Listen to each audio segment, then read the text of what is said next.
Bonjour les épicurieux, aujourd'hui les histoires que je vais vous raconter porteront sur le sujet du stress. Restez bien jusqu'au bout de ces histoires, vous allez voir que la morale sera très intéressante et vous pourrez l'utiliser dans votre vie de tous les jours. Allez c'est parti.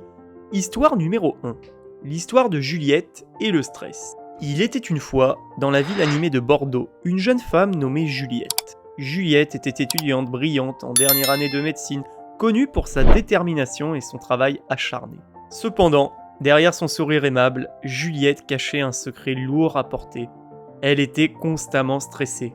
Chaque matin, Juliette se levait avant l'aube pour étudier, assister à ses cours et passer des soirées à la bibliothèque.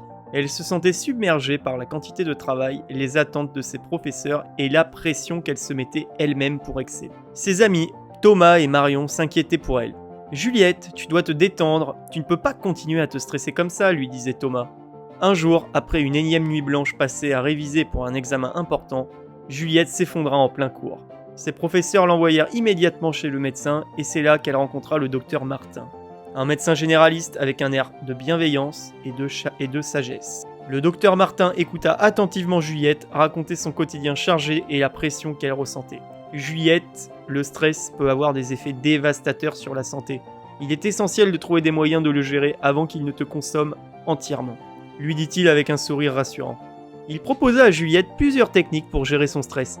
D'abord, essaie de te ménager des moments de pause, fais des exercices de respiration, pratique la méditation, trouve des activités qui te détendent, comme le yoga ou la lecture.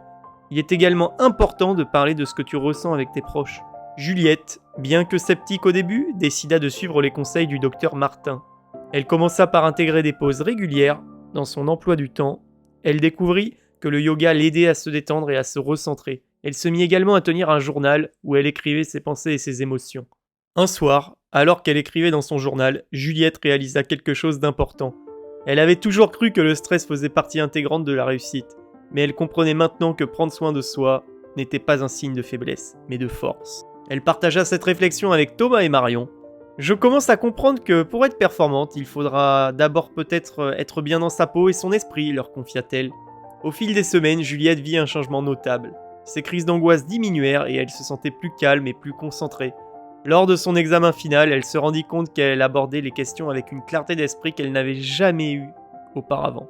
Elle réussit brillamment, mais cette fois, elle se sentait fière non seulement de son succès académique, mais aussi de son chemin parcouru pour prendre soin d'elle-même. Le docteur Martin, lors de la dernière rencontre, la félicita pour ses progrès. « Juliette, tu as appris une leçon précieuse. Le stress, s'il est mal géré, peut nuire à notre bien-être.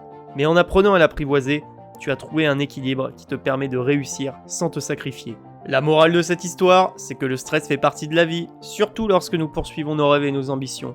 Cependant, il est crucial de trouver des moyens de le gérer et de prendre soin de notre bien-être mental et physique. En intégrant des techniques de relaxation, en prenant des pauses régulières et en parlant de nos sentiments, nous pouvons transformer le stress en une force motrice plutôt qu'en un obstacle. Petite parenthèse avant la suite de cette vidéo, n'oublie pas de t'abonner si cette vidéo te plaît, ça m'encouragera à faire plus de contenu. Et n'hésite pas à me faire part de quel sujet tu aimerais traiter dans les prochaines vidéos. Je lis tous les commentaires, je te remercie par avance. Histoire numéro 2. L'histoire de Pierre et le stress. Il était une fois dans une charmante ville de Nantes, un jeune homme nommé Pierre. Pierre travaillait comme chef de projet dans une grande entreprise de technologie. Connu pour son efficacité et son dévouement, Pierre était apprécié de ses collègues et respecté par ses supérieurs. Cependant, Pierre avait un problème, il était constamment stressé. Les échéances sont serrées, les attentes élevées et les responsabilités toujours plus croissantes le faisaient se sentir submergé. Chaque matin, Pierre se levait avec une boule au ventre, redoutant la journée à venir.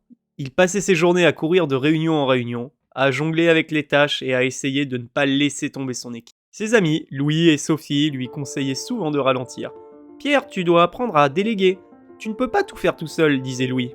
Un vendredi soir, après une semaine particulièrement épuisante, Pierre rentra chez lui, complètement exténué. Il s'effondra sur le canapé, réalisant qu'il ne pouvait plus continuer ainsi. Il prit son téléphone et appela sa mère. Une femme sage et pleine de ressources. « Maman, je ne sais plus quoi faire. Le stress au travail me détruit, avoua-t-il. » Sa mère Marie lui répondit avec douceur. « Mais Pierre, le stress est une réponse naturelle à des défis. Mais il ne doit pas contrôler ta vie. Tu dois apprendre à gérer tes priorités et à prendre soin de toi. Souviens-toi de l'histoire de ton grand-père. » Pierre se souvenait de cette histoire. Son grand-père, Henri, avait été un homme d'affaires prospère, mais avait connu une crise cardiaque à un jeune âge à cause du stress. Après cet événement, Henri avait décidé de changer sa façon de vivre. Il avait appris à déléguer, à faire confiance à son équipe et à prendre du temps pour lui-même. Inspiré par cette histoire, Pierre décida de suivre les traces de son grand-père. Le lundi suivant, il convoqua une réunion avec son équipe. « Je réalise que j'ai essayé de tout faire moi-même, et ce n'est pas soutenable. À partir de maintenant, je vais déléguer plus de responsabilités et nous allons travailler ensemble pour mieux gérer nos projets. » Pierre commença à faire confiance à ses collègues et à les impliquer davantage dans les décisions et à leur donner plus d'autonomie. Cela allégea sa charge de travail et renforça l'esprit d'équipe. Il apprit également à dire non aux tâches non essentielles et à se concentrer sur ce qui était vraiment important. En dehors du travail, Pierre adopta de nouvelles habitudes. Il se mit à faire du jogging tous les matins pour libérer le stress accumulé, s'inscrivait à des cours de méditation et recommença à jouer à la guitare. Une passion qu'il avait abandonnée. Il prit également l'habitude de passer ses week-ends avec ses amis et sa famille, retrouvant un équilibre qu'il avait perdu. Les résultats furent remarquables, non seulement Pierre se sentait moins stressé, mais il remarqua également une amélioration dans ses performances au travail. Son équipe était plus motivée et les projets avançaient plus efficacement. Il réalisa que le stress n'était pas une fatalité, mais quelque chose qu'il pouvait gérer en changeant de perspective et ses habitudes. Un jour, en discutant avec sa mère, Pierre lui dit « Merci maman. En me souvenant de l'histoire de grand-père, j'ai compris que le stress peut être géré avec les bonnes méthodes. Déléguer, prendre soin de soi et faire confiance aux autres ont été la clé pour retrouver mon équilibre. » La morale de cette histoire, c'est que le stress est une partie inévitable de la vie professionnelle et personnelle, mais il ne doit pas être une surcharge insurmontable.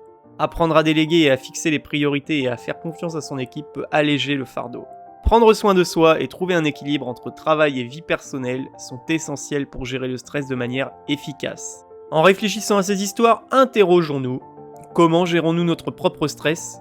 Avons-nous intégré des techniques de relaxation dans notre quotidien ? Sommes-nous capables de déléguer et de faire confiance à notre entourage ? Comment pouvons-nous mieux équilibrer notre vie personnelle et professionnelle pour réduire le stress ? Ces questions nous invitent à reconsidérer nos stratégies de gestion du stress et à trouver des moyens plus efficaces et sains pour le gérer, afin de vivre une vie plus équilibrée et épanouissante. Et voilà, c'est tout pour aujourd'hui. J'espère que cette vidéo vous a plu autant qu'à moi de la réaliser. N'hésitez pas à me dire en commentaire quel sujet vous voulez traiter et nous les traiterons en large et en travers. Si vous avez aimé cette vidéo et que vous ne faites pas encore partie de la famille, je vous invite à vous abonner dès maintenant et à activer les notifications pour ne rien rater des prochaines publications. Ensemble, devenons plus intelligents.